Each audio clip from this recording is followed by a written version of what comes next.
is, and I'll show you what we're gonna do. All right, I wanted to show y'all kind of what we did yesterday. This tree is an old pecan tree, and we had azaleas planted around it. Of course, Snowmageddon killed my azaleas, so we had to pull the azaleas up. But we were actually able to pull the azaleas up with the huge root balls, and still with the huge root balls we were able to level out the dirt and not need any extra dirt or anything, soil I should say, soil in there. So this is going to be kind of still a round semicircle around this huge pecan tree, and then we're redoing this whole front bed, and it's going to have iron ore rock around the perimeter circle of that bed right there. Next is we're going to use cross ties, and cross ties, our property slopes down, so from here, and it slopes down this direction this way, it slopes down. So then we're going to put a cross tie here and extend this bed out. We've never done this before. This had grass here, so we're extending this bed to meet this bed. The bed's always stopped right here before. So we're going to extend this bed out. So we're going to put a cross tie here.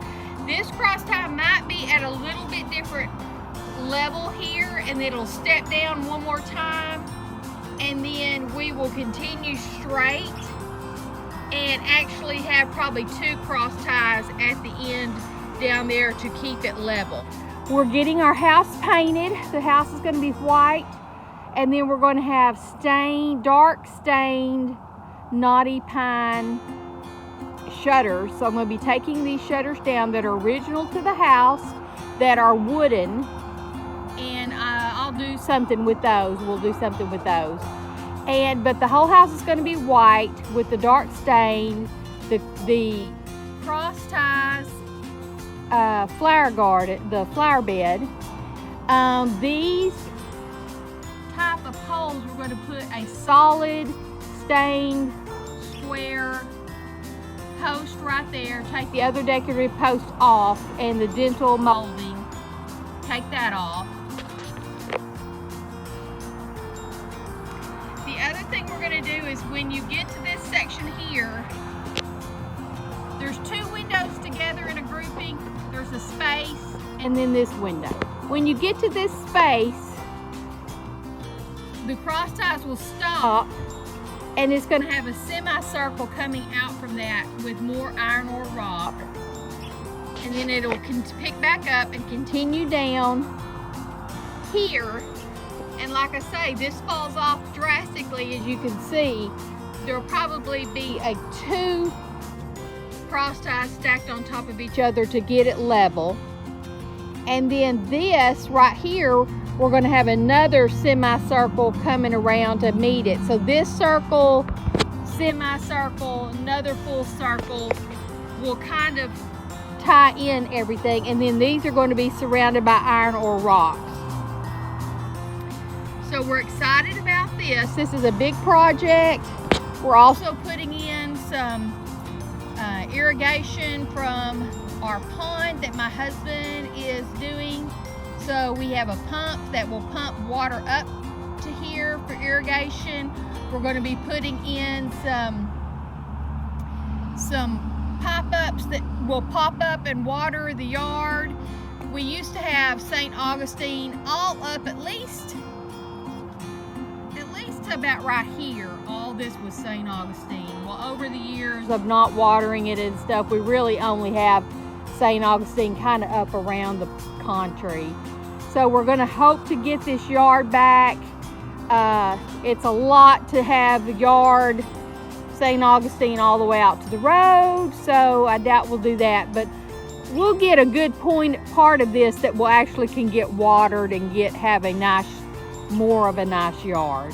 I'm starting to gather iron ore rock. We have another friend that says that we could come get it at his place. My daughter had a few pieces at her place, so we've gotten those together. In front of this, we may extend like a real cottagey little garden right there and put some irises. I have more iris bulbs that I need to get planted, so we may do that. But if I ask my husband to do one more project, he's probably gonna shoot me. So this is a huge project. Our house does not look very big from the road, but it is a big house. It's probably right under 3,000 square feet under roof.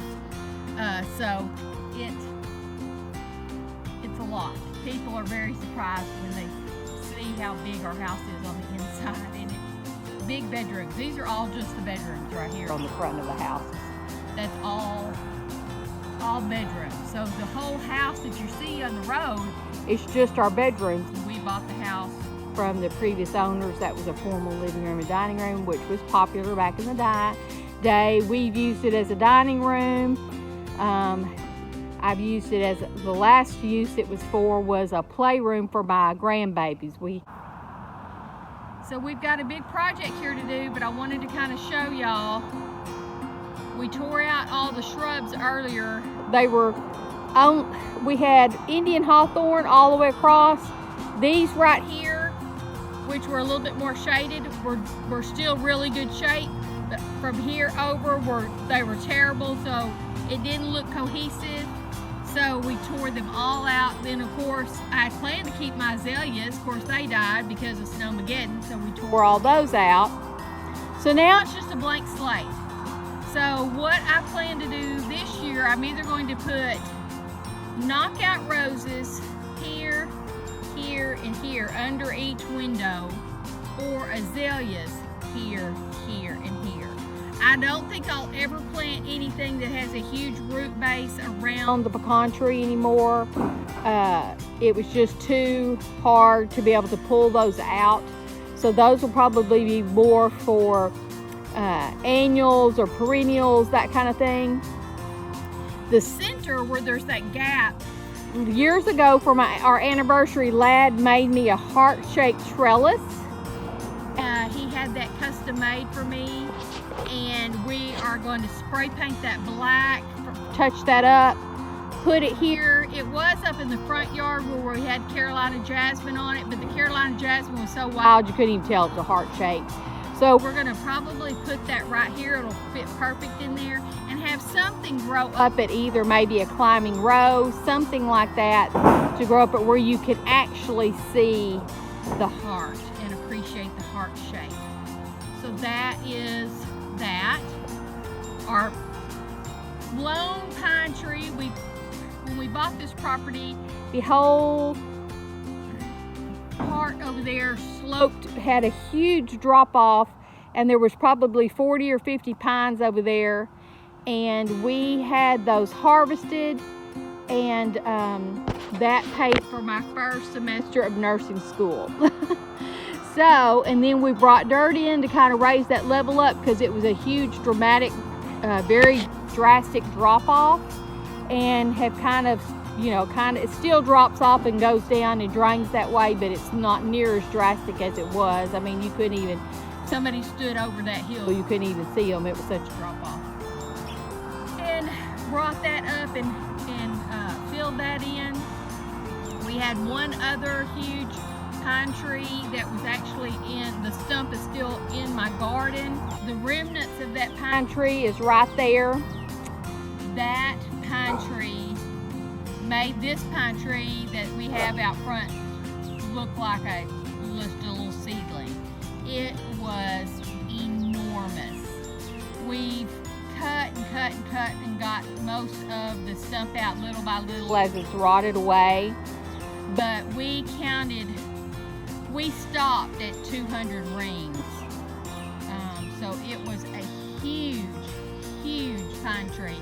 But it was a single trunk, but up in the top it forked and had two big, huge pieces. Well, we had a big storm one night, and one of the forks came off. Luckily, it did not hit the house. So we thought it best that we remove that pine tree. So we had that one removed, and we kept that when we had all these pine trees cut originally, we kept this one and the one pine tree up front that are huge. We kept those two. It took a big hit under Snowmageddon, and we didn't know if it was going to come back, but it does have new green growth up there, new green leaves coming back. My husband kept saying it was dead, and I kept telling him it would take an Arctic blast to kill that old growth pine tree. And he said, yeah, but it's lost all the leaves to turn brown. I said, that's fine, that's fine. A pine tree is not meant to lose all its leaves at one time. So it is going to take forever for this pine tree to put on new growth, because it's just not meant to do that. Not like an oak tree or something like that. Pecan tree that loses all its leaves in the winter and puts new growth back on. It's not made to do that. So it's going to take a lot longer for this pine tree to leaf out and have green growth on it. But it's happening. We're seeing it more and more all the time. So don't give up hope on your pine trees. It's going to take a while. I mean, I do know some people have lost some pine trees, but you need to give them a lot longer than just a regular tree to see if they're dead.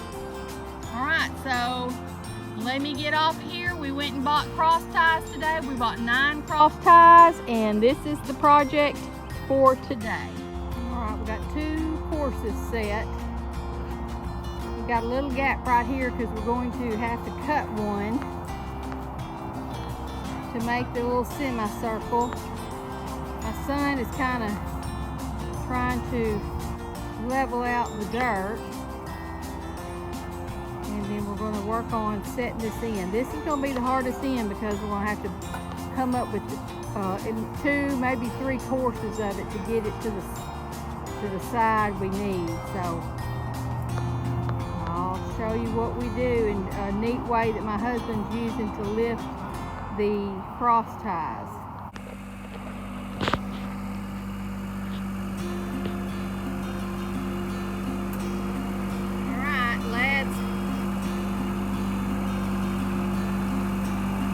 Got a little bit of issue with our hydraulics. It's not wanting to turn real easy, so we're kind of babying it just to get finished with this project. Then he'll working on his hydraulic system. It doesn't want to turn real good. Everything else is working fine. All right, I got to get off here and spin the bottle, except spin the cross tie. Work on some of the elevation right here to get that all leveled up. But we pretty much got all this done.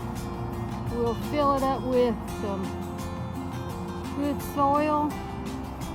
Still have to make my half circle with my stones.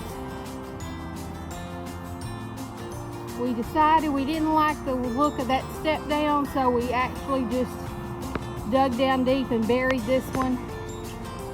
And then we're going to get some St. Augustine squares to put up in front of it and cover up that dirt and get that good and established with some good nice grass.